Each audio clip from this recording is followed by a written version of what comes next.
Asia Pacific and Japan's finance industry, the price of innovation has become dangerously high. The industry has become ground zero for web attacks in the region. How can financial institutions stay secure, yet also stay ahead? Let's unpack Akamai's State of the Internet report, The High Stakes of Innovation, and look at how financial institutions can wager on innovation without paying the price. Globally, we have witnessed a staggering 65% increase in web app and API attacks. In APJ, nearly half of all web app and API attacks were aimed at the financial sector. On top of that, Australia has the most heavily attacked financial industry in the world, receiving 37% of all attacks worldwide on the industry. We also see that malicious bots are spreading across cyberspace, and how some application attack types dominate the landscape over others. And through it all, the adoption of third-party scripts brings both progress and peril. So, what are the implications for the financial services industry?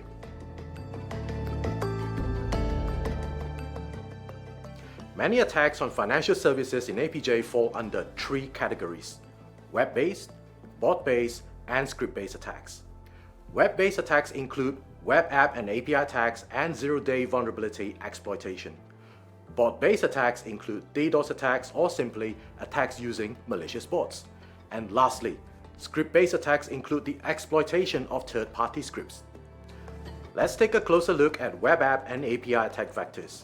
Of the many attack vectors available to cybercriminals, LFI or local file inclusion stands out as the predominant attack vector in APJ, making up 63% of all financial web app and API attacks. This is followed by XSS or cross-site scripting in second place. Recent attacks also remind us that SQL injections continue to be persistent threats to the financial sector in APJ. The vulnerability of APIs deserves a special mention. Financial organizations are increasingly exposed to API vulnerabilities today, with the growth of API-dependent services such as open banking. APIs are such a grave cybersecurity concern that OWASP has created a list of top 10 API security risks devoted completely to API vulnerabilities. There are two main types of vulnerable APIs the financial services industry needs to address. One of them is shadow APIs. These are APIs that exist and operate outside the official monitored channels within a financial institution and lack proper documentation and security.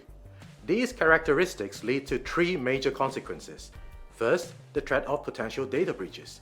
Second, regulatory risks of handling of sensitive data via unsecured APIs.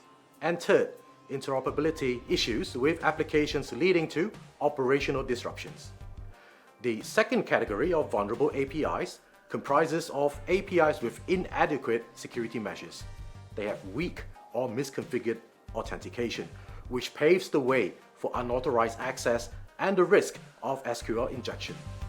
These vulnerable APIs put financial services at increased risk of attacks. For APIs, there are two main attack categories the financial services industry needs to be aware of: access control bypass and broken object level authorization, or BOLA. Access control bypass is a tactic that exploits vulnerabilities like broken authentication, allowing attackers to sneak past access controls and gain permissions they shouldn't have.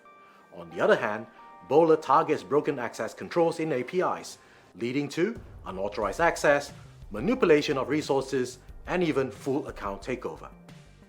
For a closer look at app and API attack vectors and BOLA, check out our other State of the Internet video. This year, the cyber threat landscape is marked by an active pursuit of zero-day vulnerabilities. Vulnerabilities in software supply chains have become a preferred method of intrusion into FSIs, especially in the context of ransomware attacks. However, it is important to note that besides emerging vulnerabilities, many organizations continue to harbor older, known vulnerabilities that have gone unpatched, sometimes for years.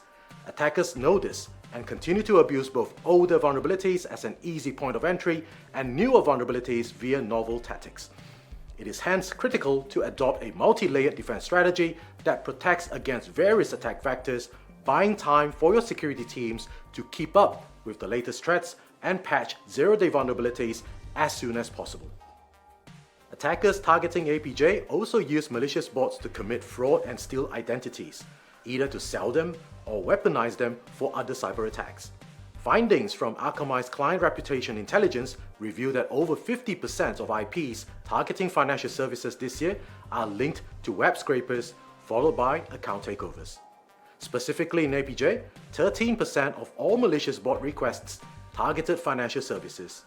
From January 2022 to June 2023, we witnessed a staggering 400 billion malicious bot requests. On top of that, malicious APJ bot traffic skyrocketed 128% year-on-year from 2022, with a notable spike from the fourth quarter of 2022 to the first quarter of 2023. Top malicious bot targets in APJ include the Philippines, which takes the lead at almost 41%, followed by China and Australia. Akamai's research has also discovered that there is a global surge in DDoS attacks targeting the financial sector.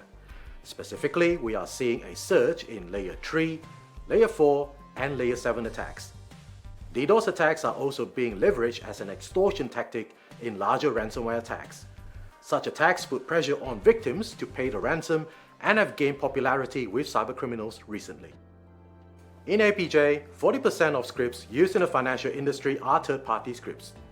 While third-party scripts are not inherently malicious, the lack of visibility and control over them introduces new security risks, potentially creating blind spots and pathways for attackers. One such risk is formjacking, which involves the injection of malicious scripts into web forms while stealing sensitive data. Session hijacking, on the other hand, is about malicious scripts swiping session tokens, impersonating users, and sneaking into their accounts. On the bright side, businesses are beginning to recognize the implications of not safeguarding against these malicious scripts. In fact, many industries in APJ are adopting the PCI DSS 4 standard and client script protection to fortify the defenses against malicious third-party scripts. It's inevitable. The financial sector will always be a target for attacks. But here's what you can do to mitigate them. To enhance app and API security, financial institutions can adopt 4 layers of solutions and strategies: visibility and response, incident response and readiness, script security, and DDoS security measures. The first layer is visibility and response. Financial institutions need to swiftly detect rogue APIs, monitor for attacks or abuse, investigate incidents, and automate mitigation policies. These safeguards are essential for routine attacks and specialized threats like account takeover, web scraping, phishing, and the challenges posed by financial aggregators. When working with financial aggregators, financial institutions should construct an edge-based governance model to provide clear visibility into bot and API traffic, unveiling sources, destinations, and the flow of requests. This visibility can then be used to determine the appropriate level of access for seamless user experiences while reducing risk. The second layer is incident response and readiness. Financial institutions should leverage frameworks such as the OWASP Top 10 for web apps and APIs and the MITRE ATT&CK framework. They should develop internal training programs, establish baseline measurements, and create test plans for red teaming and penetration testing to enhance their cybersecurity defenses. The next layer is script security. Financial institutions need to ensure compliance with PCI DSS 4 and work with legal departments to update policies, aligning with emerging regulations. The final layer is DDoS security measures. Financial institutions must continuously update plans for Layer 3, 4, and 7 attacks. They must track attack trends, evaluate risks based on current capabilities, set triggers for live exercises, and conduct one if they have not been attacked in the last 9 months. Amid a period of unprecedented digital transformation, the financial industry navigates the intersection of innovation and risk. To combat the evolving landscape of cyber threats, it is crucial for your financial institution to remain vigilant. And to do that, you will need to stay well informed with the latest information about the evolving threat landscape. For the most recent security insights, Check out the description below for a link to Akamai's security research blog. For more details on bolstering your security within the industry, read the full State of the Internet report linked in the description below.